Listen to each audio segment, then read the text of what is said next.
ባለራዮችን ለማቆም ከመቼውም ጊዜ በላይ የሙሉ ጊዜ አገልግሎታቸው አድርገው የተነሱ እስከ ሞት ድረስ ባለራዮችን የሚያሳድዱ ባለራዮችን እስከ ሞት ድረስ ማሳደድን እንደ ጥሪያቸው አድርገው የተቀበሉ ከውስጥም ከውጭም በጣም ብዙ ሰዎች አሉ። የሁሉም ሰው ህይወት የሆነ ቦታ የሆነ ቀን ያበቃል። የማናችንም ሰው ህይወት የሆነ ቦታ የሆነ ቀን ያቆማል፣ ያበቃል። የማይቆሙ ባለራዮች ግን አሉ። ካሰቡበት ሳይደርሱ እግዚአብሔር በህይወታቸው ያየላቸውን ብሉፕሪንት ብቻቸውን ሆነው የነገራቸውን ነገር አካል ሳያለብሱት አፈር የማይለብሱ ኃያላን አገልጋዮች አሉ። አንዱ እኔ ነኝ የሚል ሰው ካለ አሜን ይባል።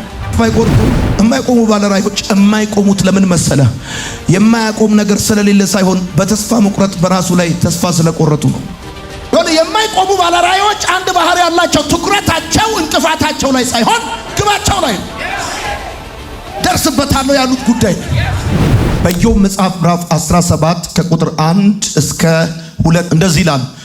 በጌታ በኢየሱስ ስም አነባለሁ። መንፈሴ ደክሟል፣ ዘመኔም አጥሯል፣ መቃብርም ተዘጋጅቶልኛል፣ አላጋጮችም ከበውኛል፣ ትኩረቴም ትንኮሳቸው ላይ ነው ብሎ ይናገራል። ቁጥር 9 ላይ ሲናገር ጻድቅ ግን በያዘው መንገድ ይጸናል፣ የንጹህ እጆችም እየበረቱ ይሄዳሉ ይላል። ጻድቅ ግን በያዘው መንገድ ይጸናል ማለት መንፈሴ ደክሟል፣ ዘመኔም አጥሯል፣ መቃብር ተዘጋጅቶልኛል፣ አላጋጮች ከበውኛል ካለ በኋላ ይሄ ሰውዬ መቆምን አማራጩ አላደረግም። ያደረገው አንድ ነገር ነው። ትዝ ሲለው እንደገና ወደ መንፈሱ ሲመለስ፣ ወደ ውስጥ ወዳለው አቅም ሲመለስ አንድ ነገር ነው የተናገረው። ጻድቅ ግን አለ በያዘው መንገድ ይጸናል አለ። በያዘው መንገድ ጻድቅ ግን ይጸናል። በያዘው መንገድ ምንድነው የያዛችሁት? የያዛችሁት ራእይ፣ የያዛችሁት ቢዝነስ፣ የያዛችሁት ጉዳይ ምንድነው? ጻድቅ በፈተና ውስጥ በቻሌንጅ ውስጥ ሊያልፍ ይችላል። መንፈሱ ሊደክመው ይችላል። ነገር ግን ያቆማል የሚል ነገር አትመለከቱም። እንደውም ሲናገር ንጹህ እጆች ግን እየበረቱ ይሄዳሉ ብሎ ይናገራል። የሆነ ራእይ ውስጥ ከገባ በኋላ፣ ከጀመርከው በኋላ፣ ከታየ በኋላ፣ ከነካከው በኋላ የምትለቀው ጉዳይ አይደለም፣ የምትጸናበት ጉዳይ ነው። አስጨራሽ ነገሮች ሊገጥሙ ይችላሉ። መፈጠርን እንድትጠላ የሚያረጉ ነገሮች ሊመጡብህ ይችላሉ። ከምንም ነገር አንጻር አይደለም፣ ስለመብላት ስለመጠጣት ምናምን አይደለም። እንደ ማንኛውም ሰው በልተህ ጠጥተህ ልብስ ለብሰህ የቤት ኪራይ ከፍለህ መኪና ነድተህ መኖር የምትችልበት ሁኔታ አንተ ጋር ሊኖር ይችላል። ነገር ግን ባለራዕይ ስትሆን ህይወትም እግዚአብሔርም ሰይጣንም ዲማንድ የሚያደርጉት ከዚህ በላይ ነው። ከሚበላ ከሚጠጣ ከሚነዳ በላይ ነው ዲማንድ የሚያደርጉት። ባለራዕይ የሆናችሁ ሰዎች ጻድቅ በያዘው መንገድ ይጸናል እንጂ ይወላውላል አይልም። እንደገና ፊቱን አዙሮ ወደ ኋላ ይሄዳል አይልም። ያቆማል አይልም። ራእይ ጀምሮ አገልግሎት ጀምሮ ታላቅ ነገር ጀምሮ ለሀገር የሚሆን ለትውልድ የሚሆን ነገር ጀምሮ ያቆማል አይልም። የሚያስቆም ብዙ ነገር ሊኖር ይችላል። እንድትቆሙ የሚገፋፋችሁ መከራ፣ ችግር፣ መገፋት፣ ጤና ማጣት፣ ገንዘብ ማጣት ምናምን ሊኖር ይችላል። ወዳጆቼ ኢዮብ በጣም የሚገርማችሁ ነገር ልንገራችሁ። በሞት በር ላይ እንዳለ ካሰበ በኋላ 140 ዓመት ከዛ በኋላ ቀጥሎ ኖሯል። ዘመኔ አልቋል ካለ በኋላ፣ መቃብር ተዘጋጅቶልኛል ካለ በኋላ፣ መንፈሴ ደክሟል ካለ በኋላ 140 ዓመት በህይወት ኖሯል። እግዚአብሔር በሚገርም ሁኔታ ክሶታል። ወዳጆቼ ባለራዕዮች እንደ ችግር የሚታዩበት ዘመን ላይ ደርሰናል። አሁን ያለንበት ዘመን ባለራዕዮች እንደ በረከት፣ ባለራዕዮች እንደ እድል፣ ባለራዕዮች ለሀገር እንደሚጠቅሙ ሳይሆን እንደ ችግር የሚታዩበት ዘመን። በጣም ብዙ ወጣት አገልጋዮች እንዳይነሱ አገልጋዮችን፣ ባለራዕዮችን፣ መሪዎችን እንደ ሌባ፣ እንደ አጭበርባሪ መሄጃ እንዳጡ፣ ስራ እንደፈቱ፣ እዚህ ግቡ የማይባሉ ተራ ሰው እንደሆኑ ተደርጎ የሚታይበት ዘመን እንደሆነ አስባለሁ። ወዳጆቼ ባለራዕዮችን ለማቆም ከመቼውም ጊዜ በላይ የሙሉ ጊዜ አገልግሎታቸው አድርገው የተነሱ እስከ ሞት ድረስ ባለራዕዮችን የሚያሳድዱ ባለራዕዮችን እስከ ሞት ድረስ ማሳደድን እንደ ጥሪያቸው አድርገው የተቀበሉ ከውስጥም ከውጭም በጣም ብዙ ሰዎች አሉ። የሁሉም ሰው ህይወት የሆነ ቦታ የሆነ ቀን ያበቃል። የማናችንም ሰው ህይወት የሆነ ቦታ የሆነ ቀን ያቆማል፣ ያበቃል። የማይቆሙ ባለራዕዮች ግን አሉ። ካሰቡበት ሳይደርሱ እግዚአብሔር በህይወታቸው ያየላቸውን ብሉፕሪንት ብቻቸውን ሆነው የነገራቸውን ነገር አካል ሳያለብሱት አፈር የማይለብሱ ኃያላን አገልጋዮች አሉ። አንዱ እኔ ነኝ የሚል ሰው ካለ አሜን ይባል። 140 ዓመትና ከዛ በላይ ኢዮብ እንደቀጠለ እነግራችኋለሁ። እውነቴን ነው የምነግራችሁ። ካለፋችሁት መከራ በላይ የሚጠብቃችሁ ክብር ይበልጣል። አልፋችሁ ትሄዳላችሁ። ይሄንን ድምጽ ብቻ በእናንተ ላይ እናገራለሁ። አትቆሙም፣ ትቀጥላላችሁ። ወደ ኋላ አትመለሱም፣ ወደፊት ትሄዳላችሁ። ምድር ተላልፋ ትሰጣችኋለች። ከፍታውን እግዚአብሔር ያስወርሳችኋል። መንፈሳችሁ የደከመባችሁ ሰዎች መንፈሳችሁን የሚያበረታ የመንፈስ ቅዱስ ኃይል ከዚህ ማታ ጀምሮ ወደ እናንተ ይመጣል። ለመዘመር መንፈሳችሁ የደከመ፣ ለማገልገል መንፈሳችሁ የደከመ፣ ለመሮጥ መንፈሳችሁ የደከመ፣ ለሕይወት መንፈሳችሁ የደከመ በጌታ በኢየሱስ ስም የሚያበረታ መልአክ ይልክላችኋል። የማይቆሙ ባለራእዮች ወዳጆቼ፣ ባህሪ ያላቸው የማይቆሙ ባለራእዮች አንደኛ ምን መሰላችሁ? ለመቆም ፈቃደኛ ያልሆኑ ሰዎች ናቸው። አሁን የመጀመሪያው ጉዳይ እንደዚህ ነው። የሚያቆማቸው እንዲቆሙ የሚሰሩ የሚያደናቅፏቸው የሚሸቅቧቸው ብዙ ነገሮች ሊኖሩ ይችላሉ። ነገር ግን የማይቆሙ ባለራእዮች በመጀመሪያ ደረጃ የማይቆሙት ለመቆም ፈቃደኛ ስላልሆኑ ነው። ሰዎቹ የኋላ ማርሽ ነቅለዋል። ተመለስ ብትለው አይመለስም። አቁም ብትለው አያቆምም። ተው ብትለው አይተውም። አትስበክ ብትለው ይሰብካል። አትናገር ብትለው ይናገራል። ባለራእይ የሆነ መልእክት የተሞላን አንድ አገልጋይ አንድ ዘማሪን ብር ሰጥተህ ልታቆመው አትችልም። ክብሩን ነክተህ ልታቆመው አትችልም። ለመቆም ፈቃደኛ ያልሆኑ ሰዎች ማለት ናቸው። ጩና በደንብ አድርገህ እኔ ነኝ የሚል ሰው አሜን ይባል። ሁለተኛውን ነገር ልንገራችሁ፣ ቶሎ ቶሎ ብዬ እናገራለሁ። የማይቆሙ ባለራእዮች እንቅፋታቸው ላይ ሳይሆን ግባቸው ላይ የሚያተኩሩ ሰዎች ናቸው። የማይቆሙ ባለራእዮች የራሳቸው የሆነ ካራክተር አላቸው። አሁን ኢዮብ ጋር ስትመለከቱ አንድ ነገር ነው ያለው። ትኩረቴም ማለት ትንኩሳቸው ላይ ነው አለ። አየህ፣ እነሱ ይተነኩሷል፣ እነሱ ይነካኳል። ሲነካኩ ስታዳምጣቸው፣ ሲነካኩ ስትሰማቸው፣ አቴንሽን ስትሰጣቸው የዛን ጊዜ መንፈስን ያደክሙታል። የሚተነኩሱ ስማ መንፈስን ለማድከም ነው። ቅድም ነግሬሃለሁ። ሰው አካሉ ቢደክም ሶፋ ላይ ተኝቶ አልጋ ላይ ተኝቶ ቢች ዳር ተቀምጦ ከዛ የተወሰነ ጊዜ ወስዶ ይበረታል። ሰው ግን መንፈሱ ከደከመ በእግዚአብሔር መንፈስ ካልሆነ በስተቀር በተጋቢኖ ወይም ደግሞ በረፍት ቁንጣ ለብሰ ከመንፈስ ድካማ ተወጣም። ስለዚህ የሚያደክም ነገር ምን መሰለ? ትንኮሳቸው ላይ አቴንሽንን ስታረግ ነው። ወሬያቸው ላይ፣ ነገረኝነታቸው፣ አሉባልታቸው ላይ ትኩረትን አታርግ። ነቀፌታቸው ላይ ትኩረትን አታርግ። የማይቆሙ ባለራእዮች አንድ ባህሪ ያላቸው፣ ትኩረታቸው እንቅፋታቸው ላይ ሳይሆን ግባቸው ላይ ነው። ደርስበታለሁ ያሉት ጉዳይ ነው። ሶስተኛው ካራክተራቸው ልንገራቸው። የማይቆሙ ባለራእዮች ከጩኸት በላይ የሆነ ውስጣዊ ጥንካሬ አላቸው። አካባቢያቸው ላይ፣ ዙሪያቸው ላይ፣ ጎረቤታቸው ላይ በጣም ብዙ ከማይክ በላይ የሆነ ጩኸት የሚጮሁባቸው ሰዎች። የማይቆሙ ባለራእዮችን አይተ ከሆነ እነዚህ የማይቆሙ ባለራእዮች ዘመድ ያላቸው፣ ፋይናንስ ያላቸው፣ ጓደኛ ያላቸው፣ ቲፎዞ ያላቸው እንዳይመስሉ። ከጩኸቱ በላይ ውስጣዊ ጥንካሬ ያላቸው ስታያቸው በጣም ቀጭን ምስኪን የሆነ እዚህ ግቡ የማይባሉ አጭር ቁመት ጠባብ ደረት ሊመስሉ ይችላል። ውስጣቸው ግን ይገርማል። ብረት ከነሱ ይሳሳል። ስትሮንግ ናቸው፣ ቦልድ ናቸው። በ3 ኮሜንት በ15 የሆነ ነገር ሰብረ የምጥላቸው የስሙኒ አገዳ አይደሉም። ይገርማል። አራተኛው የማይቆሙ ባለራእዮች ምን አይነት ሰዎች መሰሉ? የሚከፍሉት ዋጋ የሚከተላቸውን ሰው መጠን እንደሚወስድ የገባቸው ናቸው። የሚከፍሉት ዋጋ የሚከተላቸውን ሰው መጠን እንደሚወስን የገባቸው ናቸው። አንድ ነገር እንድታቅ ፈልጋለሁ። the price አንተ የምትከፍለው ዋጋ የሚከተሉን ሰዎች መጠን ይወስናል። የሚከተሉን ሰዎች መጠን የሚወስነው አንተና አገልግሎትህ ለማህበረሰቡ ባላችሁ ቅርበት አይደለም፣ በያዝከው ሚዲያ አይደለም። ሌጋሲ የሚኖር ዘመን ተሻጋሪ ተጽዕኖ ፈጣሪ ሰው የምትሆነው በምትከፍለው ዋጋ ነው እንጂ አንተ እጅግ ላይ ባለው ወይም ደግሞ አንተ ስታገለግል አንተ ጋር በሚሰበሰቡ ሀብታም ሰዎች ቁጥር አይደለም፣ ወይም ደግሞ ምስኪን ሰዎች ቁጥር ልክ አይደለም። የማይቆሙ ባለራእዮች የማይቆሙት ለምን መሰለ? የሚከፈለውን ዋጋ ሁሉ ይከፍላሉ። የሚከፈለውን ሁሉ ዋጋ የሚከፍሉት አንድ ነገር ስለሚገባቸው ነው። የሚከፍሉት ዋጋ የሚከተላቸውን ሰው መጠን እንደሚወስድ ያውቃል። አምስተኛው የማይቆሙ ባለራእዮች ምን አይነት ባህሪ ያላቸው መሰለ? መስዋዕትነት የሚቆሙትንና የሚቀጥሉትን የሚለይ ወንፊት እንደሆነ ያውቃል። መስዋዕትነት የሚቀጥሉና የሚቆሙ አሉ። የማይቆሙ ባለራእዮች መስዋዕትነት ለመክፈል በጣም ራሳቸውን ዝግጁ ያደረጉ ናቸው። እሱ ብቻ አይደለም። የማይቆሙ ባለራእዮች ይገርምሃል አንድ ባህሪ ያላቸው፣ ዝቅ የማለት ችግር የለባቸው። ዝቅ የማለት ችግር የለባቸውም። የትኛውም ሌማን የምትለው እዚህ ገባ የማትለው ተራ የምትለው ሰው ሊሰራው ፈቃደኛ ያልሆነውን ነገር ለመስራት ዝቅ የሚሉ ባለራእዮች የማይቆሙ ናቸው። ብትሰበሰብ፣ ብትማከር፣ የፈለከው ነገር ብታረግ ሰዎቹ ዝቅ ማለታቸውን እስካላቆሙ ድረስ መቀጠላቸውን አያቆሙም። ይገርማል።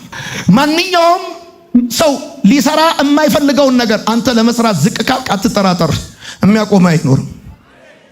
የማይቆሙ ባለራእዮች እሱ ብቻ አይደለም ካራክተራቸው። ሰባተኛው ምን መሰለህ? የማይቆሙ ባለራእዮች አቋራጭም ልዋጭም አማራጭም አይጠቀሙም። ብሎኛል ብሎኛል ነው የሚሉት። ነግሮኛል ነግሮኛል፣ አይቻለሁ።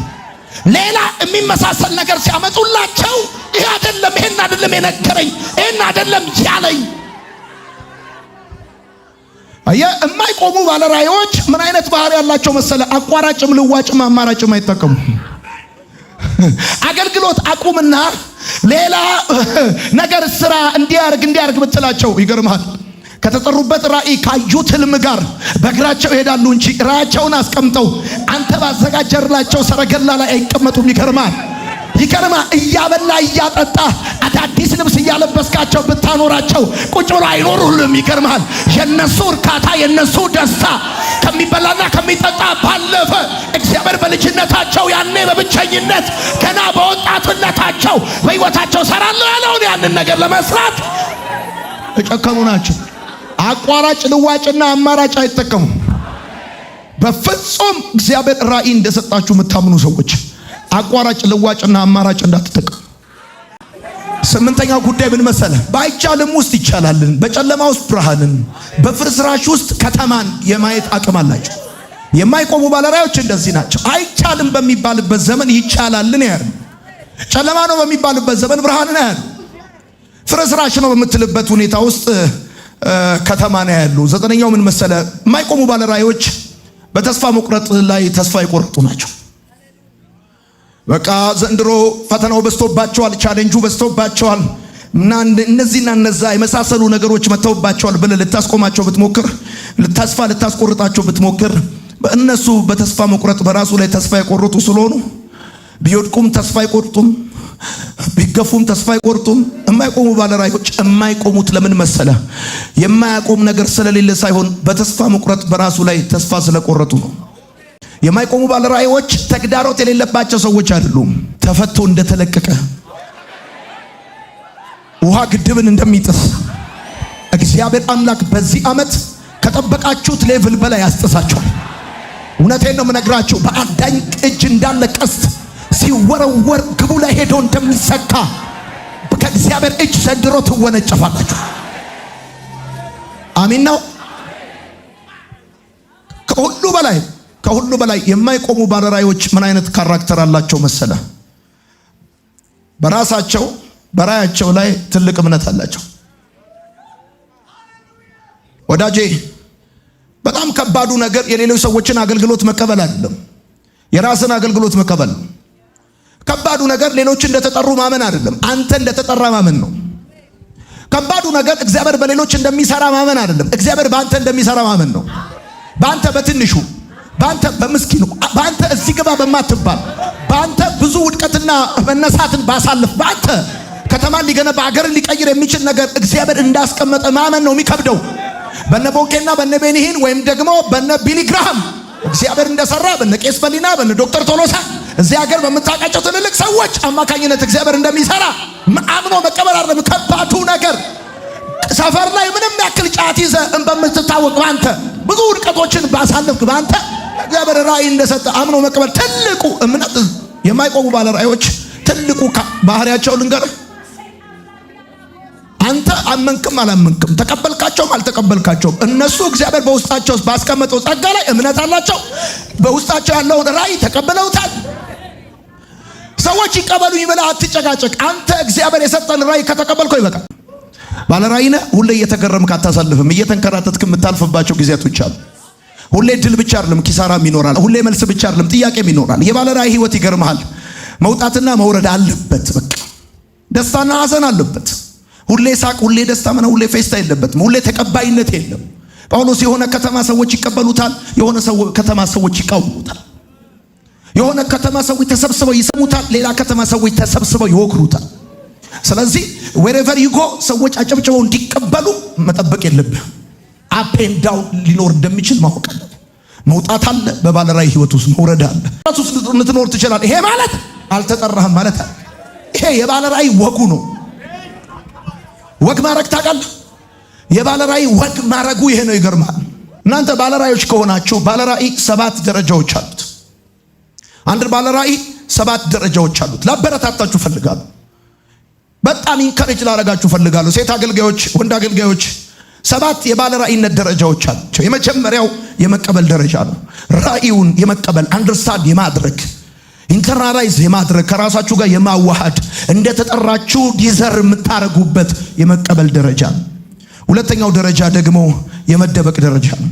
የገባችሁ የተቀበላችሁትን ነገር ይዛችሁ ትደበቃላችሁ። ሶስተኛው የመገለጥ ደረጃ ነው። ይሄ የመገለጥ ደረጃ ረጅሙ ደረጃ፣ ትቀበላለህ፣ ትደበቃለህ። ከዛ በኋላ ለመገለጥ ስታስብ ግን እንደው ዝም ብሎ በአንድ ጀበር በአንድ ጊዜ ይሄ እገለጣለሁ ምናምን ብለህ እንዳታስብ፣ ረጅም ደረጃ ታሳልፋለህ። ከመገለጥ ደረጃ ቀጥሎ የሚገጥም ደግሞ ምን መሰለህ? የተቃውሞ ደረጃ ነው። ከቤት እስከ ደጅ፣ ከምታውቃቸው እስከማታውቃቸው፣ በስውርም በግልጽም ልክ መገለጥ ሲጀምር፣ መናገር ስትጀምር፣ ማገልገል ስትጀምር፣ ሻይን ማድረግ ስትጀምር፣ ቦታ ስትይዝ፣ ሰዎች ሲሰበሰቡ 1 2 3 ምዕራፎች መጓዝ ስትጀምር የተቃውሞ ደረጃ ላይ ትመጣለህ። አንዳንዶቻችሁ የመቀበል ደረጃ፣ ሌሎቻችሁ የመደበቅ፣ ሌሎቻችሁ የመገለጥ፣ ሌሎቻችሁ ደግሞ የተቃውሞ ደረጃ ላይ ልትሆኑ ትችላላችሁ። ይሄ ተቃውሞ ግን እንደ ተቃውሞነት ብቻ አይቀጥልም። 5ኛ ከተቃውሞ ቀጥሎ የእድገት ደረጃ ይጀምራል። አትጠራጠር። ከተቃውሞ በፊት፣ ከመገለጥ በፊት፣ ከመደበቅ በፊት፣ ከመቀበል በፊት እድገት የለም። ጥሩ አድርጎ እግዚአብሔር አምላክ በተቃውሞ መንሽ ለንፋስ ይሰጥሃል። በደንብ አድርጎ ያበጥርሃል። በዚህም በግራም በፊትም ትደበደባለህ። ከዛ በኋላ እድገት ትጀምራለህ። ነገሮች ማደግ የሚጀምሩት ይገርምሃል፣ በአንተ ላይ የተገለጠና ያልተገለጠ ተቃውሞ መነሳት ሲጀምር የዛን ጊዜ ለአቅመ ተቃውሞ ደርሳል ማለት ነው። ለአቅመ አዳም እንደሚባለው በቃ አንተ ቀስትን ተግዳሮትን ለመመከት ስትሮንግ እየሆንክ ነው ማለት ነው። ቆዳክ እየወፈረ ነው ማለት ነው። አሁን አየህ፣ ሰዎች ምላሳቸውን ካላወጡብህ፣ ካላሽሟጠጡ፣ ወይም የሆነ ነገር ከፍ ዝቅ ሊያረጉ ካልፈለጉ፣ መንገድክ ላይ ሊቆሙ ካልፈለጉ፣ በቃ አሁን ገና ድክ ድክ እያልክ ነው ማለት ነው። እያደክ ስትመጣ ሰዎች ወጥረው በርህን ከያዙ፣ በአንድም በሌላ ምክንያት ዲስከሬጅ ሊያረጉ ከሞከሩ፣ አሁን በቀጥታ የተቃውሞ ደረጃ ላይ መጣል። ከዛ የእድገት ደረጃ ይጀምራል። ከእድገት ደረጃ ቀጥሎ በ6ኛ ደረጃ የብስለት ደረጃ ላይ ትመጣል። በቃ ታድጋለህ፣ ትበስላለህ። እንደጀመሩ መብሰል የለም፣ ትበስላለህ። የመጨረሻው የመብዛት ደረጃ ትበዛለህ። wherever they go የትም ቢሄዱ አንተን እስከማያጡ ድረስ በገቡበት ቀድመ እየገባ ስምህን መስማት እንኳን ባይፈልጉ፣ አንተን ማየት ባይፈልጉ እንኳን ሰላም የሚሏቸው ሰዎች ከአፋቸው ቃል ያንተ ቃል እስከማይጠፋ ድረስ በየቤቱ በየጓዳው የመብዛት ደረጃ ላይ እግዚአብሔር ያመጣል። አንድ እውነት ግን ነግርሃለሁ፣ ራእይ ከተቀበልክ የትም ሁን፣ አገር ውስጥም ውጭ አገርም ሁን፣ ቀይ ባህር ሙሴን እንዳላቆመው፣ ኢያሪኮ ኢያሱን እንዳላቆመው፣ ዮርዳኖስ ኤልያስና ኤልሳን እንዳላቆማቸው አንተንም በጌታ በኢየሱስ ስም የሚያቆም ነገር አይኖርም። ኤልያስና ኤልሳ ከገልጌላ ተነስተው ከቤቴል ተነስተው ኢያሪኮ እንደደረሱ አንተ ካሰብክበት የማትደርስበት ምንም ምክንያት የለም። ሙሴ 600,000 ሕዝብና ከዛ በላይ ይዞ ኤርትራ ቀይ ባህር እንዳላቆመው እውነቴን ነው የምነግርህ። እግዚአብሔር ለትልቅ ነገር ከጠራ እንኳን ትናንሽ ነገር ትላልቅ ነገር ማያቆምህ። አሚን በል በደንብ ጩና አሚን በል። ዛሬ የሆነ መንፈስ ተካፍለህ ትሄዳለህ። ራእይን በጌታ በኢየሱስ ስም አካል ይዞ ታየዋለህ። ትዝ ይላችኋል፣ ዮሴፍ በ18 ዓመቱ ነው ራእይ ያየው። 10 ጨካኝ ወንድሞች ክፉ ሴት እስር ቤት መተውበታል፣ ግን ሊያቆሙት አልቻሉም። 10 ጨካኝ ወንድሞች ገጥመውታል። ክፉ ሴት አጋጥመዋለች፣ እስር ቤት አጋጥሞታል። እግዚአብሔር ግን ይገርምሃል፣ ህልሙን በእጁ አሳልፎ ሰጥቶታል። እውነቴን ነው የምነግርህ፣ ጨካኝ ሰዎች በመንገድህ ላይ ሊገጥሙ ይችላሉ። ክፉ ሰዎች በመንገድህ ላይ ሊቆሙ ይችላሉ። ባልጠበቅከው ነገር ልትወነጀል ትችላል። ግን አንድ እውነት እነግርሃለሁ፣ ዮሴፍ በ17 ዓመቱ ያየውን ህልሙን በጣም በሚገርም ሁኔታ እነዚህ ሁኔታዎችን ሁሉ አልፎ እግዚአብሔር እንዳስጨበጠው ልክ እንደዛ ክፉ ሰዎች ሊያቆሙ አይችሉም። አሜን በል። ዳዊት ወታደር ያለው፣ የታክስ አቅም ያለው፣ አማካሪ ያለው የተናደደ ንጉሥ ሊያቆመው አልቻለም። እደግመዋለሁ። ዳዊትን ያሳደደው ወታደር ያለው ንጉሥ ነው። የታክስ አቅም ያለው ንጉሥ ነው። አማካሪዎች አሉት እና አኪጦፌልን የመሳሰለ የተናደደ ንጉሥ ሊያቆመው አልቻለም። አንተንም እነግርሃለሁ የተናደዱብን እንደው ሲያዩክ አይነ ውሃ ሁሉ የሚያስጠላቸው የከሰብ አቅም ያላቸው ብዙ ዝግጅት ያላቸው ሰዎች እንኳን ሊያቆሙ አይችሉም። ሶስተኛ አንድ ሰው ላስታውስ እፈልጋለሁ። ጌዲዮን የሚባል 120 ሺህ ወታደር ሊያቆመው አልቻለም። መጀመሪያ አንተ ለመቆም ፈቃደኛ አትሆን ብያለሁ። የማይቆሙ ባለራእዮች ለመቆም ፈቃደኛ ያልሆኑ ሰዎች ናቸው ሲጀመር። አሁን እኔ እንዴትም አድርገህ ብትመጣብኝ ለመቆም ፈቃደኛ አይደለሁም። ቀብሬ በሚቀጥለው እርምጃ ላይ ነው እንጂ የመታኝ ቦታ ላይ አይደለም። እደግመዋለሁ። የተመታውበት ቦታ አልቀበርም ብዬ ከቤት የወጣው ሰው ነኝ። ተመትቼም ቢሆን እንኳን እንደተመታው እንደደማው እንደቆሰልኩ እያወቅኩ ቁስሌም በአንድ እጄ ይዤ በሚቀጥለው እርምጃ ላይ እቀበራለሁ እንጂ የተመታውበት ቦታ ላይ ለመሞት ፈቃደኛ የሆንኩ ሰው አይደለሁም። ይሄኛውን ብትዘጋብኝ ያኛውን አንኳኳለሁ። ይሄኛውን ብታበላሽብኝ ያኛውን ጀምራለሁ። በዚህ ጋር ብትመጣብኝ በዛ ጋር ቀጥላለሁ። ልክ እንደ ይስሐቅ ይሄኛውን ብትደፍንብኝ ሌላኛውን እቆፍረዋለሁ። ውሃው ያለው መሬቱ ሳይሆን በእኔና በእግዚአብሔር መካከል ባለው ኪዳን ውስጥ እንደሆነ አውቃለሁ። wherever I go እጄን ጭኜ ውሃ ይወጣልኛል። አሚን በል። የሆኑ አገልጋዮች ተነስተው ነበር፣ ቆሙ። ለምን ቆሙ? ለመቆም ፈቃደኛ ሆነው ቆሙ። ብራዘር፣ የእግዚአብሔር እቅድ አይቆምም፣ አንተም አትቆም። የእግዚአብሔር ተስፋ አይቆምም፣ አንተም አትቆም። የእግዚአብሔር ጥሪ አይቆምም፣ አንተም አትቆም። አሜን በል። ሌላ ለምሳሌ ከመጽሐፍ ቅዱስ ያልቆመ ሰው ልንገር። ጳውሎስ ይባላል። መታሰር፣ መደብደብ፣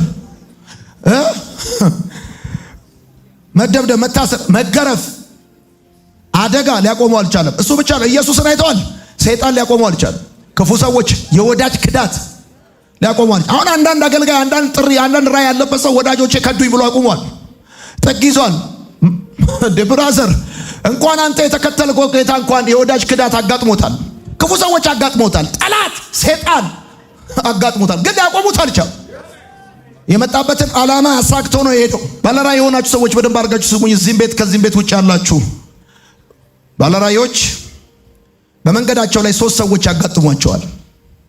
የመጀመሪያዎቹ ሰዎች የባለራእይ ጠላቶች ናቸው። ሁለተኛዎቹ የባለራእይ ገዳዮች ናቸው። ሶስተኛዎቹ የባለራእይ አራማጆች ናቸው። የባለራእይ ጠላቶች ሊያጋጥሙ ይችላሉ። ወዳጄ፣ እነዚህ የባለራእይ ጠላቶች እነማን መሰሉ? ባለራእዮችን የሚጠሉ ሰዎች እንዳሉ ማወቅ አለብህ። እነዚህ ሰዎች አሉ። በቃ ባለራእይን የሚጠሉ ሰዎች አሉ። ባለራእይን የሚጠሉ ሰዎች አሉ። እነዚህ ሰዎች ምን አይነት ሰዎች መሰሉ? አንደኛ ከራእይና ከህልም የተነሳ ብቻ የሚጠሉ ሰዎች እንዳሉ ማወቅ አለብህ። ስለበደልካቸው፣ ስለነካቸው፣ ስለደረስክባቸው ሳይሆን ከራእይና ከህልም የተነሳ ብቻ የሚጠሉ ሰዎች አሉ። እሰራዋለሁ፣ አሳካዋለሁ፣ ደርስበታለሁ፣ እይዘዋለሁ፣ አደርገዋለሁ ብለህ ስትነሳ የሚጠሉ ሰዎች አሉ። የመጀመሪያ ይሄን ማወቅ አለብህ። መጽሐፍ እንደሚናገር ኤርምያስ ላይ ያለ ምክንያት የሚጠሉኝ ምንኛ በዙ ይላል። ሰዎች አንተን እንዲጠሉ ምክንያት አያስፈልጋቸውም። ያለ ምክንያትም ልትጠላ እንደምትችል መጽሐፍ ቅዱስ ይናገራል። በተለይ ስማ፣ አሁን ቁጭ ብለህ የሚጠላ እንደሌለ የተሰማ ሰው የሚጠላ እንደሌለ የተሰማ እስክትንቀሳቀስና አንዳንድ ነገር ማድረግ እስክትጀምር ነው። እስቲ ይሳካልህ፣ እስቲ ብቅ በል፣ እስቲ መርብህ፣ እስቲ ብድግ በል፣ እስቲ ተራመድ። አሁን ጸጥ ያሉ ስለሚወዱ እንዳይመስልህ፣ አንድ አይነት ስለሆንክ፣ እኩያ ስለሆንክ፣ ስለተመሳሰልክ ነው። ልዩነት ማምጣት ስትጀምር ልዩነት የማይወድ ክፉ መንፈሳል የተመታ ይሁን። አሚን በል። የባለራእይ ጠላቶች አንደኛ ከህልምና ከራእይ የተነሳ ብቻ የሚጠሉ ናቸው። ሁለተኛ ምንም ጥሩ ነገር የማያዩብህና የማያገኙብህ ሰዎች ናቸው። እንዴትም አድርገህ ብትታጠብ ብትቀሸር፣ ታጥቦ የተቀሸረ ቡና እንደሚባለው እንዴትም አድርገህ ብትታጠብ ብትቀሸር፣ እንከን አልባ ለመሆን እጸጽ አልባ ለመሆን ብትሞክር፣ የባለራእይ ጠላቶች መቼም ባለራእዮችን ወደው ያውቁ። ምንም ጥሩ ነገር አይታያቸውም ካንተ። ምንም ጥሩ ነገር አያገኙብህም። በስመ አብ ወልደ መንፈስ ቅዱስ ብትልና አሚን ብለህ ፕሮግራሙን ብትጨርስ አባባልህ ተብሎ 16 ቦታ እስኪሰነጠቅ ድረስ ኮሜንት ያላቸው ሰዎች ይነሳሉ። በቃ እንዲሁ። ሶስተኛውን ነገር ልንገርህ። የባለራዕይ ጠላቶች ምን አይነት ሰዎች መሰሉ? ተራ ሰው እንጂ ባለራዕይ ሰው የለም ብለው የሚያምኑ ሰዎች አሉ። ተራ ሰው ነው፣ ሁሉም አንድ አይነት ነው፣ ዲፈረንስ የለም፣ ባለራዕይ ምናምን የምትለው ነገር የለም እና ሁሉም አንድ አይነት ነው ብለው የሚያምኑ ሰዎች አሉ። በቃ እና ራዕይ አለኝ፣ ህልም አለኝ፣ ምሰራው ነገር አለ ምናምን ብለህ ስትል በቃ ደስ የማይላቸው ሰዎች አሉ። በቃ አለቀ። ተራ ሰው እንጂ ባለራዕይ ሰው የለም ብለው የሚያምኑ እንዲህ አይነት ቴዎሎጂ ያላቸው ሰዎች አሉ። እንዲህ አይነት ቴዎሎጂ ያላቸው ሰዎች ለማስረዳት ጉልበት መጨረስ፣ ጫማ መጨረስ፣ ጊዜ መጨረስ የለብንም። ዘመን ተሻጋሪ ሌጋሲ ያለው ነገር የሚሰሩ ሰዎች ሁሉ ጊዜም ቪዥነሮች ናቸው። አሁን ብዙ ችግሩ ምንድን ነው? አራተኛውን ነገር ልንገርህ። እነዚህ የባለራዕይ ጠላቶች የምትወርድበትና የምትዋረድበትን መንገድ ብቻ የሚፈልጉ ናቸው። ሁልጊዜም እንዳትረሳ። እግዚአብሔር ህልም ሰጥቶ ራዕይ ሰጥቶ ስትንቀሳቀስ የምትወርድበትን ከወጣበት ከፍታ የምትዋረድበትን እግዚአብሔር ከሰጠ ክብር የሚያፈላልጉ ሰዎች ናቸው። የባለራዕይ ጠላቶች ስማ፣ ራዕይን እንድትጠራጠረውና እንድትጥለው የሚፈልጉ ሰዎች ናቸው። ብዙ ጊዜ አጋጥመውኛል። እግዚአብሔር እንደጠራኝ እንድጠራጠር፣ ጥሬን እንድጥለው የመከሩኝ የገፋፉኝ የሞከሩ ብዙ ሰዎች አጋጥመውኛል። አንተ ነጋዴ እንጂ አገልጋይ አይደለም ብለው በድፍረት የነገሩኝ ሰዎች አጋጥመውኛል። አሉ የባለራዕይ ጠላቶች አሉ። ጥሪህን እንድትጠራጠረው እንኳን ጥሪህን አይደለም ጾታን እስክትጠራጠር ድረስ ፕሮግራም ይዘው ካሪኩለም ቀርጸው የሚከተሉ ሰዎች አሉ። እግዚአብሔር ካንተ ጋር ቢሆን ቢጠራህ ምናምን የሚሉ ሰዎች አሉ። እሱ ብቻ አይደለም፣ ምንም እየሰራ እንዳልሆነ እንዲሰማህ የሚያደርጉ ሰዎች አሉ። ምንም እየሰራ አይደለም። አሁን አንተ ትላለህ፣ ትሞክራለህ፣ ትጽፋለህ፣ ታወራለህ፣ ታገለግላለህ፣ ትሄዳለህ፣ ትወጣለህ፣ ትገባለህ። ይኸው ስንት ዓመት ግን ምን አመጣ ብለው ሊያጣጥሉ ምንም እየሰራ እንዳልሆነ ባዶነት እንዲሰማ ዘመን መጨረስ፣ ጊዜ መጨረስ፣ ጫማ መጨረስ ብቻ እንደሆነ እንዲሰማ የሚሞክሩ የሚጥሩ ሰዎች አሉ። እነዚህ የባለራዕይ ጠላቶች ናቸው። እነዚህ የባለራዕይ ጠላቶች ምን አይነት ባህሪ ያላቸው መሰለህ? ከሌሎች ሰዎች ጋር ያወዳድረዋል። አንተ ከጀመርክ 1 ዓመት ነው፣ ከጀመሩ 30 ዓመት ከሞላቸው ከነ ፓስተር ክሪስ ጋር ያነጻጽረዋል። አንተ ከጀመርክ 5 ዓመት ነው፣ ከጀመሩ 50 ዓመት ከሞላቸው ከነ ሙሉ ወንጌል ጋር ያወዳድረዋል። 100 ዓመት ከሞላቸው ከነ መካነ ኢየሱስ ጋር ያወዳድረዋል። ከዛስ እንድታቆም ነው የሚፈልጉት፣ እንድትቀጥል አይፈልጉም። ከሌሎች ጋር ያወዳድረዋል። ከዛስ ድንቅ አድርገው ራስን ያሳዩዋል። በቃ አሉ የባለራዕይ ጠላቶች። እሱ ብቻ አይደለም። እነዚህ የባለራዕይ ጠላቶች ባገኙት አጋጣሚ ያሳልፈው ይሰጡሃል። እነዚህ የባለራዕይ ጠላቶች ካላወሩ ማኪያቶ የማይጠጣላቸው ምግብ የማይዋጥላቸው ሰዎች ናቸው። በቃ wherever they go ስምህን ባፋቸው ካላላመጡ እህል አይዋጥላቸውም፣ ማኪያቶ አይጠጣላቸውም። አንተ የማኪያቶአቸው ማወራረጃ የምግባቸው ማላመጫ አርገው እንደ አፒታይዘር የሚጠቀሙ ሰዎች እንዳሉ ማወቅ አለብህ። ደስ የማይላቸው ስምህን ካላነሱ በሳምንት ውስጥ አንድ እውነት ግን እነግርሃለሁ። ሰዎች የሆኑ ሰዎች ኮንቲኒየስሊ ያንተን ስም እያነሱ ካወሩ እመነኝ፣ እነዛ ሰዎችን አንተ እና አገልግሎት ጆሮአቸውን በስቷቸዋል። ስላንተ ሳያወሩ፣ ስላንተ ሳይናገሩ፣ ስላንተ ሳያስቡ፣ አንተን ሳይከታተሉ፣ ምን እንደለበስክ ምን እንደተናገርክ ሳያዳምጡ ከዛ ሁኔታ ውስጥ የሆነ ነገር ሳያወጡ መኖር አይችሉም። ምክንያቱም አንድ ነገር ኮንቲኒየስሊ ስለ አንድ ነገር የሚያወራው ለተገዛለት ጉዳይ ብቻ ነው። ጆሮህን ለተበሳለት ነገር ብቻ ነው ሁልጊዜ የምታቀነቅ ነው። ሰው እነዛ ሰዎች ሳያውቁት ኢንዳይሬክትሊ በአንተ አገልግሎት ተጽዕኖ ስር ወድቀዋል።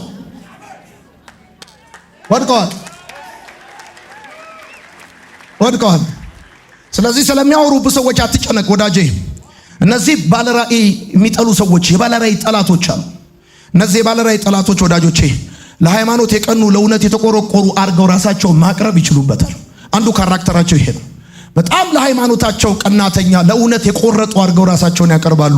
እሱ ብቻ አይደለም፣ በሐሜት መርዝ በሰው ልብ ውስጥ ሊገሉ ይሞክራሉ። መልካሙን መልካም ለማለት የታደሉ አይደሉም። ስህተትን ለመናገር ግን ተዘጋጅተው የሚጠብቁ ናቸው። የባለራዕይ ጠላቶች ባለራዕዮች ያደረጉትን መልካም መልካም ብለው ለመናገር የታደሉ አይደሉም። ስህተታቸውን ለመናገር ግን ተዘጋጅተው የሚጠብቁ ናቸው። ተዘጋጅተው ከማንም በፊትና ከማንም በላይ የባለራዕዮችን ስህተት ፈልገው ለመናገር የሚሞክሩ ሰዎች ናቸው። የባለራዕይ ጠላቶች እንዳትረሳ፣ ስለማይሰሩ አይሳሳቱም። አንተ ደግሞ ስለምትሰራ ትሳሳታለህ። ስለምትራመድ ሸፋፋ መሆንና አለመሆን ይታወቅብሃል። ሸፋፋ መሆኑና አለመሆኑ የሚታወቀው የሚራመድ ሰው እንጂ የተቀመጠ ሰው አይደለም። ከተራመድክ ከሰራ። የባለራዕይ ጠላቶች ወዳጄ በይቅርታ የማይረኩ ናቸው። እንዴትም ሆነ በግንባር ተደፍተ ከግርግዳ ተጋጭተ እርቃንን ቆመ ይቅርታ ብትጠይቅ የማይረኩ ሰዎች ናቸው። አይረኩም፣ በይቅርታ አይረኩም። የባለራዕይ ጠላቶች ያለፈውን እንጂ የወደፊቱን መናገር የማይወዱ ናቸው። እንዳትረሳ። እነዚህ አሁን የተናገርኳቸውን ሰዎች ቢኬርፉል። ሁልጊዜ ሲያገኙ ያለፈውን ብቻ የሚያወሩ ሰዎች እነዚህ ሁልጊዜም wherever you go ከሰማ ስላለፈው ብቻ የሚያወሩ ሰዎች የባለራዕይ ጠላቶች ናቸው። ባለራዕይ ወደፊት ተራማጅ ነው። ያለፈውን እየረሳ ወደፊት የሚዘረጋ ነው። ስለዚህ ትናንትና ስተትም ትክክልም ውድቀትም መነሳትም የሆነ ነገርም ሊኖር ይችላል። እሱን እየዘጋ ወደፊት እንዳትራመድ ባለራዕይ ጠላቶች ያለፈውን ብቻ ነው የሚያወሩት። አንተ ዶክተር ሆናል፣ ፕሮፌሰር ሆናል፣ እነሱ የሚያወሩት ያኔ በልጅነት ኳስ ስትጫወት ትለብሰው ስለነበረው ቀዳዳ ቁምጣ ይነግሩሃል። ባወሩ ቁጥር ሁል ጊዜ የሚጀምሩት ከስተት፣ ከጉድለት፣ ከቀዳዳ እየተነሱ ያወራሉ። በእነዚህ አይነት ሰዎች ልብ እንዳይወርድ ይፈልጋሉ። ልብ እንዳይወርድ የጀመርከውን ራዕይ እንዳታቆም። እነዚህ ሰዎች ደግሞ ከውጭ ብቻ አይደለም ከውስጥም ሊኖሩ ይችላሉ። ወዳጆቼ የዮሴፍ ወንድሞች ለባለራዕይ ጠላቶች ጥሩ ምሳሌ ናቸው። ከህልሙ የተነሳ ብቻ ጠሉት፣ ሊገሉት አሰቡ፣ ለባርነት አሳልፈው ሸጡት። የቤተሰባቸውንና የሀገራቸውን ኮከብ ሸጡት። አይታቸዋል። በየእግር ኳስ ክለቡ ኮከብ ተጫዋቾች አሉ። ኮከባቸውን የሚሸጡ አሉ። ኮከባቸውን የሚሸጡ ኮከብ አይሸጥም። ለአርጀንቲና ሜሲ ኮከብ ነው። ለፖርቹጋል ሮናልዶ ኮከብ ነው። ሀገር ኮከቧን አይሸጥም። ክለብ ሊሸጥ ይችላል ትርፍ ስለሚያገኝበት። ነገር ግን ይሄ የዮሴፍ ወንድሞች የቤተሰባቸውንና የሀገራቸውን ኮከብ ነው የሸጡት። ነገር ግን ይገርማል፣ አልገባቸውም እንጂ ቦታው ቢለያይም ኮከብ ነው። ኮከብ ከአፍሪካ ሰማይ ላይ ነቅለህ አሜሪካ ሰማይ ላይ ብታረገው ቦታው ቢለያይም ኮከብ ነው። ይገርማል። ባለራዕይ የትም ብታስገባው ባለራዕይ ነው። ይገርማል። ከመድረክ ወጥተህ አስፋልት ላይ ብታወጣው ለባለራዕይ አስፋልትም መድረክ ነው፣ ጓዳም መድረክ ነው፣ እቤትም መድረክ ነው። አገልግሎቱ ልታቆመው አትችልም። አሜን በል።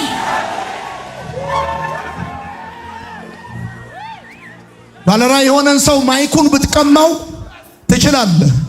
ጥሪውንና ስብከቱን፣ ድምፁን ግን ብትቀማው አትችልም። ገና ሲያወራ ይገርማል። የባለራዕይ ድምፅ አቃለውን ይሻካራ ነው። እያፏጫ አይደለም የሚውለው፣ እየጮኸ ነው የሚውለው። ውጣ ካለ እንደ ቅጠል አጋነት ይረግፋል። አሜን በል። እና ታውቃላችሁ ግብፅ ልዕለ ኃያል የሆነችው የእስራኤልን ኮከብ ገዝታ ነው። ዮሴፍን የቤተ ክርስቲያን መሪዎች ኮከቦቻችሁን አትሽጡ። ወዳጆቼ ከዮሴፍ ሕይወት መወድለት አንድ ነገር አለ። በመጀመሪያው ህልሙ ይሰግዱለት የነበረው ወንድሞቹ ብቻ ናቸው። ልክ ወንድሞቹ ሲጠሉት ህልም ጨምሮ መጣ፣ እናትና አባቱን ጨምሮ መጣ። አንተ የማይቆሙ ባለራዕዮች እንደዚህ ናቸው። ትንሽ ነገር ስትናገር የተናደዱ፣ በጥቂት ነገር ሲበሳጩ፣ ጥላቻ ሲገጥም ማድረግ ያለብህ ጠልተውኛል ብለህ ማቆም ሳይሆን ያለብህ ወደ ቤት ትገባና ጨምረህ ትመጣ። መጀመሪያ የተናደዱትና የጠሉ ወንድሞቹ ይሰግዱለታል ብለው አስበው ነው። ተመልሶ ሲመጣ ግን ልጁ ይገርማል ይቀንሳል ብለው ሲጠብቁ፣ እሱ ግን በወንድሞቹ ላይ እናቱና አባቱን ጨምሮ መጣ። ስማ፣ ለሚጠሉ ሰዎች መድኃኒቱ ጥላቻቸውን ምክንያት አድርገህ ማቆም ሳይሆን ለሚጠሉ ሰዎች ምክንያት መልሱ መድኃኒቱ እየጨመርክ ማየት፣ እየጨመርክ መስራት፣ እየጨመርክ መሰመር፣ እየጨመርክ መሮጥ። ጩሁና በደንብ አድርገህ አሜን በል። ከዮሴፍ ሕይወት የምወድለት ይሄንን በመጀመሪያው ህልሙ ወንድሞቹ ነበሩ የሚሰግዱለት። ጠሉት ይላል መጽሐፍ። ጠላችሁኝ? በቃ እሺ ብሎ ሄደና ተኝቶ መጣ። እንደገና ተኝቶ መጣ። አረ ጉድ አለ። እኔ በመጀመሪያ ተኝቼ እናንተ ነበር ያየሁት። ደግሜ ስተኛ ፋዘርም ማዘርም ተጨምሯል። በመጀመሪያው እንቅስቃሴ በመጀመሪያው መገለጥ በከተማ ደረጃ የጠሉ ሰዎች ጨምርና በአገር ደረጃ ትቀጥላል። አሜን በል በደንብ አድርገህ። በአጥቢያ ደረጃ የተጠላችሁ ሰዎች፣ በትንንሽ ጉዳይ የተጠላችሁ ሰዎች፣ በሱቅ የተጠላችሁ ሰዎች ያንን ሱቅ መዝጋት አይደለም መፍትሄው። በሱፐርማርኬት ደረጃ፣ በፋብሪካ ደረጃ፣ በትልልቅ ሁኔታ ደረጃ መጨመር። ጩና በደንብ አድርገህ አሜን በል። እኔ አሁን ከዚህ በኋላ ሰዎች ይሰሙኛል አይሰሙኝም የሚለው ጉዳይ አይደለም የሚያሳስበኝ። ከዚህ በኋላ እኔ የሚያሳስበኝ ሌጋሲ ነው። የዛሬ 10 ዓመት ዮናታን እንትና የሚባሉ አገልጋዮች ጀመሩ። የዛሬ 10 ዓመት እንትና የሚባሉ አገልጋዮች ጀመሩ። ይገርማል። በጣም ቀላል በሚመስል ሁኔታ ግን ከባባድ ሁኔታዎች እያለፉ ቴሌቪዥኑ መጣ፣ መሬቱ መጣ፣ ሰው መጣ፣ የሆነ ነገሩ መጣ አይደለ? አሁን አንተ ስታስበው ከባድ ሊመስል ይችላል። ነገር ግን ያንተ ታይም ያንተ ሲዝን ስለሆነ ከሌለበት እግዚአብሔር እያመጣ በእጅ አሳልፎ ይሰጣል። ታላላቅ ነገሮች አካል ሲይዙ ታያለህ። እግዚአብሔር የአፍህን ቃል ሕግ ያደርገዋል። አሜን በል። አትቆምም ይላል ጌታ። የእግዚአብሔር ቃል ሲናገር እንደዚህ ይላል። ኢሳይያስ መጽሐፍ ምዕራፍ 60 ቁጥር 15 እንደዚህ ይላል፣ የተተውክና የተጠላ ቢሆንም ይላል። ሉክ ያው የተተውሽና የተጠላሽ ማንም ሰው የማያልፍብሽ ብትሆኝም እንኳን አሁን የተተውክና የተጠላ ብትሆን እንኳን እኔ የዘላለም ትምክት የትውልድ ሁሉ ደስታ አደርግሻል። ይህንን አሚን ብለህ ካልወሰድክ አምሶሪ አዝናለሁ። ይከርማል። የተተውክና የተጠላ ብትሆንም እንኳን የዘላለም ትምክትና የትውልድ ሁሉ ደስታ እግዚአብሔር ያደርጋል። አሜን በል በደንብ አድርገህ። በህልማችሁ ምክንያት የተጠላችሁ የተተዋችሁና የተጠላችሁ ብትሆኑም እንኳን እግዚአብሔር አምላክ የዘላለም ትምክት የትውልድ ሁሉ ደስታ ያደርጋችኋል። አሜን በሉ። የትውልድ ሁሉ ደስታ። በዚህ ዓመት መልካም ወጣት አንድ ልጅ መጥቶ እንደዚህ ያለ ጌታን ከተቀበሉት መካከል መጣና እንደዚህ ያለኝ፣ ከዚህ በላይ ምንም ልታረግልኝ አትችልም፣ አመሰግናለሁ። ኢሳይያስ 60:15 ትዝ አለኝ። የተተውክና የተጠላ ብትሆንም የዘላለም ኩራት የትውልድ ሁሉ ደስታ አረጋለሁ። አመሰግናለሁ ህይወት ስለሰጠኸኝ፣ ኢየሱስ የሚባል ህይወት ስለሰጠኝ። ምን ልፈልጌ ነው? ስማ፣ በህልም በራእይ ምክንያት አንተ በያዝከው አቋም ምክንያት የሚጠሉ ሰዎች ሊኖሩ ይችላሉ። ካለ አቋም የተነሳ የሚተዉ ሰዎች ሊኖሩ ይችላሉ። የምታልፍበት መንገድ ከባድ ስለሆነ ብዙ ሰዎች ይተውሃል። ይገርማል። ላጥ ይላሉ። ወጀብ፣ ማዕበል፣ ፈተና፣ ተግዳሮት ሲነሳብህ አይ ይሄን ሲዝን አያልፈውም ብሎ ይታጠፋል። ተቀብረህ የምትቀር አጎንብሰህ የምትቀር ይመስላቸዋል። ስለዚህ መጽሐፍ እንደዚህ ያለ የተተውክና የተጠላ ብትሆንም አለ የዘላለም ኩራት ማይ ጋድ የትውልድ ሁሉ ደስታ ያደርጋል። ማይ ጋድ አይ ሪሲቭ ኢት ኢን ጂሰስ ኔም። የዘላለም ኩራት እኮ ነው የሚለው። ይገርማል። ጌታ ምስክሬ ነው። በሀገር ደረጃ የምትጠራ ስመጥር ባለራዕይ እግዚአብሔር ያደርጋል። የዛሬውን እንዳትመለከት፣ የአሁኑን እንዳትመለከት፣ የምታልፍበትን ሁኔታ እንዳትመለከት። እግዚአብሔር ባንተ ታላቅ ነገር ያደርጋል። እኔ አስታውሳለሁ ከዶይ ጋር መጀመሪያ የሰራነው አዳራሽ ሲፈርስብን ሌላ አንደርግራውንድ ውስጥ እናንተ ቴሌቪዥን ላይ የጀመርኩበት አዳራሽ ውስጥ ስንገባ ቆሻሻ ነበር። አብሮን የነበረ ሰውዬ ነበር። አብረን ሄደን አይተነው ሲያየው የምንወርድበት ሁኔታ አልተመቸውም። ላጥ ብሎ ጠፋ። አሁን ሁሉ ጊዜ ስንገናኝ ፈገግ እንባባላል።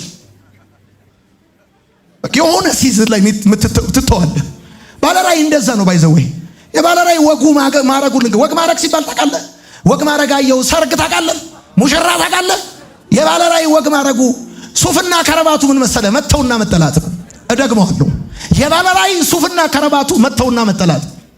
ባለራዕይ ነኝ ብሎ የሚል ባለራዕይ እንደሆነ አውቆ የተራመደ ሰው ያልተተወ ያልተጠላ ሰው ጥራልኝ እስቲ።